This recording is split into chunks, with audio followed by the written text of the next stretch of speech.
I just want to welcome everybody and tell you that this is little presentation is something about our industry that I think we're all hopefully involved in, and which is giving back to our communities and to our industry. And we believe it highly at Moda Fabrics to give back to our community and our people involved in it. So I started a program about 10 years ago when one of our employees passed away. Our sales lady up in Chicago died of cancer. Can y'all hear me okay? Better? Better? Okay. She passed away from cancer. And so we decided to dedicate a quilt to her. I and my staff, we travel the world looking for antique quilts, which I collect, and our company has quite a collection of them. I have quite an eclectic collection. It's mainly I look for quilts that have a lot of pretty fabrics, old fabrics that we can reproduce. We also collect these what we call mill books. In other words, the old days of the textile mill, when they would make a fabric, they would cut a little swatch of it, put it in a book, and kind of document it. And so we would buy these books at auctions and in places like Paris or Milan or London, and some of them sell for $30,000, $40,000 for a book of old swatches. And so from these books, we pull out the prints. A good print is a good print, no matter when it's made. You made 500 years ago. A good design is always stays good. And so we pull these old designs out, and we find a quilt that we like maybe, and we try to copy that quilt, sometimes almost perfectly, sometimes we just kind of use it for inspiration. But anyway, so we take these quilts and then we make kits sometimes, but we offer all the fabrics, and we take the portion of the proceeds, the designer's fee, so to speak, and so forth, and we donate that to some cause, some worthy cause. We started out with our employee, then we went to things like American Heart Association, juvenile diabetes, Alzheimer's disease. Anyway, there's a little book I gave everybody, a little packet, and in there's a brochure that tells you all about some of the past people we've donated to. So, like I say, our community, the quilting community, is very good about helping people. We've had programs where we have the million piece pillowcase program to send fabric overseas to people in Nigeria and whatever that need clothing. And we've all been involved in raising money for troops. They're coming back, injured troops and so forth. We have people, guilds that are very involved in helping their people in their community, making quilts for hospitals and things for people who have babies or maybe infants that are born with a problem or whatever, to help soothe the pain of the family. So quilts are very comforting, as you know, not only from the standpoint of warmth or whatever, but they're something that once it's in your blood, and once you have a connection with the quilt, it becomes, very, very important to you. So I know myself, I'm on the board of directors of the American Quilt Alliance, and one of the things we protest and try to get everybody to do is to put a label on their quilt when you make it. We look for quilts in the past that have some connection with history or with a family. There's wedding quilts that we have that are 200 years old with the names of all the people who were in the wedding party embroidered on them. Or we have, quilts when someone passed away with other members of the family stitched on there. What we like to see is the history of who was the maker, why they made it, when they made it, where they made it. We have lots of people in this room who make beautiful quilts and don't consider doing that, so that 100 years from now, when your heirs, and it's passed on to your heirs and their heirs, they like to know, hey, Grandma so-and-so did this for her daughter's wedding or whatever. It just gives more character to the quilt, and it gives more purpose to the quilt. So I always encourage everybody to, do whatever, a piece of muslin, write it on there with a special pin that we sell, you know, that's fade, sew it on the back, and, you know, so that even though you might not think it's an important piece of work, it's going to be important to somebody, even if it's for a kid who's going to lay it on the ground in a baseball field and eat lunch of it or something. You know, it's not a collector quilt, it's just a piece of your family or a piece of your life. So anyway, that's what we try to do here is to, in my collection, I look for eclectic quilts that tell a story, quilts that have meaning to them. We have a quilt that's in the collection I have at the office that was done by a 15-year-old girl. She was dying of spinal meningitis.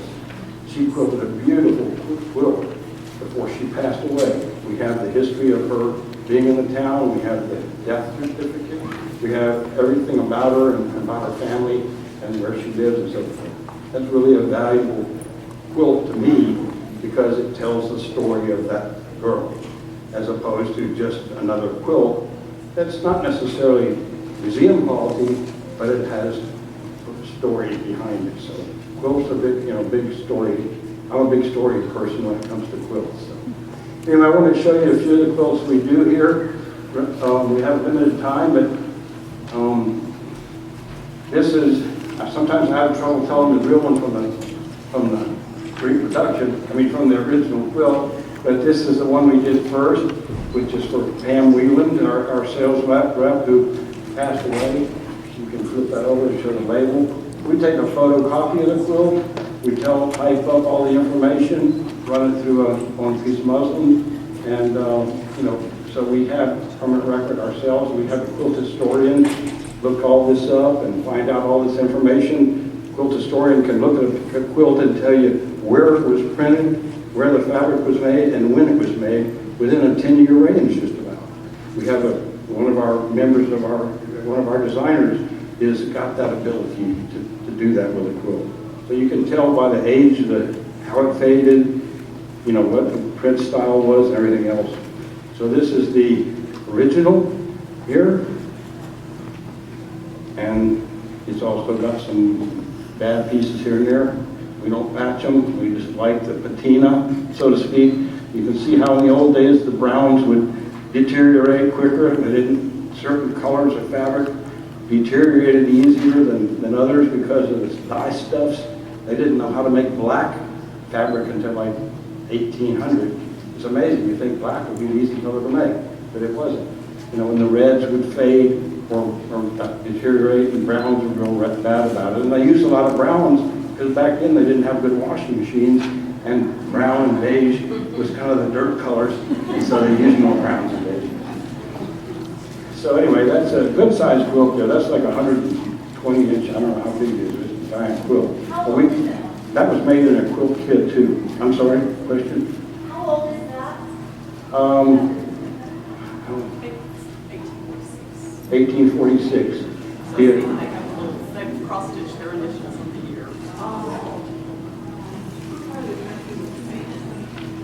Some people do put a little stitchery on them or something. They'll put their name and they'll put their date, but most times they don't tell you enough about it to really be helpful, but at least you got some point of reference. This one here is one of my favorites. It's a red and white, so to speak, or red and off-white. We use this one, I think, for the American Cancer. I'm not sure who the recipient was. But here's the original. And the original is signed in the circles on the quilt here. It's all signed in names of people that were either in her family or whatever. Ours, of course, is not signed, and our fabrics haven't had 100 and something years yet to fade. So, but if you put them 20 feet apart, maybe they look very similar. But we made that into a kit.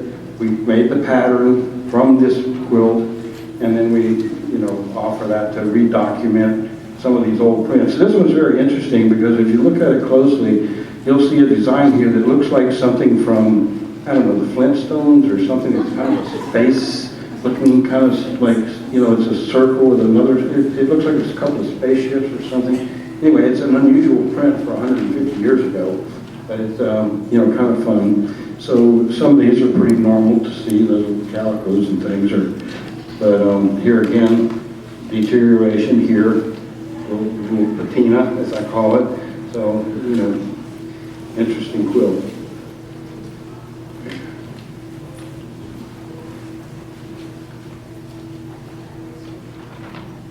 This one here. Oh,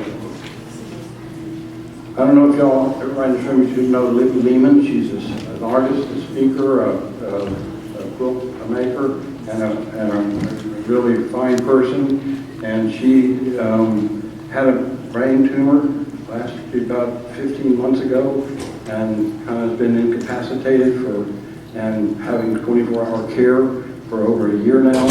So we did this quilt in her honor, and this was the quilt that's shipping, I think, this week or this month.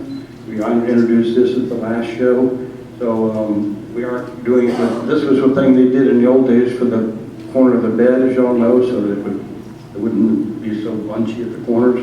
We didn't make ours that way because it's sort of an old school thing, and we didn't make ours that way. We made it square, and I think ours is maybe a little bit smaller version. But, you know, still the same idea of taking the idea of the quilt, pulling out the patterns that are in the quilt, and, you know, making a new kit and a new, you know, making the patterns new, the fabrics new again. So this time like I say, we've done several museums in the country, just about every museum in America. So far we've donated funds to. I'm on the board of the National Quilt Museum in Paducah, and a big supporter of that museum as well. So this year, there's a new quilt museum in Texas here, and some of y'all may have taken the bus out there yesterday to see it, as Carrie Bressenhan has built a Texas quilt museum in a little town outside of Houston called LaGrange, thank you. LaGrange, Texas, and she's, you know, donated a lot of her quilts to it, and really has a nice quilt museum, and she's kept the charm of the old downtown city and the old downtown building that she bought, totally redid that whole thing and made a great looking museum. But this is, do we have her quilt here? It didn't make it? It didn't make it? It's hanging in the man cave. We have this thing behind the booth where we have all the computers and all the good important information and everything. And our IT guy is back there with his assistant. We call it the man cave because it's, you know, where all the guys hang. So anyway, so it's behind the curtain. You don't see it, but anyway, so we hide all our important stuff in there, and I think that's where the original quilt is that goes with this. But this is going to be a kit. And it's also a project sheet, I think. We changed her quilt a little bit. We made it a little more Texan. Hers had stars, but they weren't quite so much a 5-pointed star. Baskets, of course, are part of our American tradition. You know, and quilting is one of the things that, you know, natural that has always been in quilts. So we kind of spruced it up too with some more modern colors, the purples and so forth. But this quilt uses quite a bit of backing material because everything in the background is this natural, so the kit uses quite a bit of that, and also the backing I think is also done in similar what's on the back there. Anyway, so this is We don't have our label on it yet. we just hot off the press, or hot off the needle or something. I don't know. Hot off the machine, you know. Yeah, that's it, out off the frame. So, you know, we rushed to get all these quilts ready for market. All our employees pretty much make all our quilts. Each girl will take a collection and say, I like to do this one, and they'll make a quilt. And then we send them all out, rush to get them quilted. We have a lady that does all the quilting for us, and our people just sew the tops and the borders and bindings on them and put their label on it if they get a chance to. So, you know, it's a fun project for us at the office. It kind of does two things. It kind of makes money and provides help to people in need, and it also preserves history and passes on the history of fabric prints. So anyway, if anybody has any questions or whatever about what else we do or how we do it, I'll be glad to take some questions. Oh, hi, Carrie. Hey, come on up. I can talk from back here. Hey, I taught school. I can make anybody hear me. I just wanted to say that I am so grateful to Mark and to Moda because of the line of fabric that they have produced for the Texas Quilt Museum. We will have our 3rd anniversary on November 13th. We've had over 30,000 visitors in 3 years. We're real proud of that, but I have to tell you it takes money to run a museum that consists of 2 1880s buildings that we have restored, and it's really wonderful. But I want to thank Mark so much because this is so important that you are supporting not only us, but that you are supporting so many nonprofits. That is truly wonderful, and you are to be commended.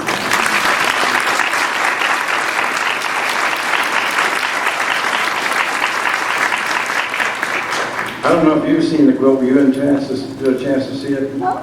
We need to hold it up again so she can see I don't it. ever get to see anything. You don't even know about any of this, but I think your quilt, they went down to get here. But anyway, this is not quite as intricate as yours was, but it's taking off on the theme. We made the stars a little more Texas stars than what was on your quilt, as I remember. Yeah, that's right. And I'm turning my head because I always like to, the story of the Texas Star is that a Texan stands with both feet on the ground, his arms wide open to accept whatever opportunities are out there, and his head's in the clouds. And that's the 5-pointed star. This is wonderful. It's great. So I think we can accept anybody in the room as they don't have to be a native Texan. No, according to my definition, they certainly don't. After all, Texas is a state of mind, not a state. Oh, here we go. I can say that because I'm a Texan by choice, not by birth. That makes me a better Texan.